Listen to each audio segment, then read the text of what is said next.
ધોળરા police station વિસ્તારમાં કાલે રાત્રે મોડી રાત્રે જીવદયાના કેતનભાઈ રમેશભાઈ સંઘવી છે એ એમના માણસો સાથે આજીડેમ ચોકડી ખાતે આવેલા અને ત્યાંથી પછી હાઈવે પાસે આવેલ થોરાડા વિસ્તારની જગ્યામાં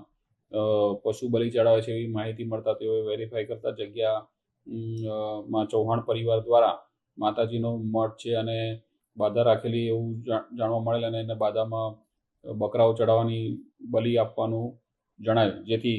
તેમને પોલીસના માણસોને ફોન કરીને બોલાવેલા અને પોલીસ રૂબરૂ જગ્યાની ચકાસણી કરતા 6 બકરાઓની બલિ ચડાયેલી ગળા કપાયેલી હાલતમાં મળેલા, જેથી જે અનુસંધાને થોરાડા પોલીસ સ્ટેશનમાં પશુ સંરક્ષણ અધિનિયમ મુજબ ગુનો દાખલ કરેલ છે અને એક આરોપીને અટક કરેલ છે. ફરિયાદ કેતનભાઈ રમેશભાઈ સંઘવી ફરિયાદી છે અને પશુદયાની કામગીરી કરે છે અને એમના સંગઠન દ્વારા ફરિયાદ કરવામાં આવી છે. અત્યાર સુધી એક જ આરોપીની ધરપકડ થયેલ છે.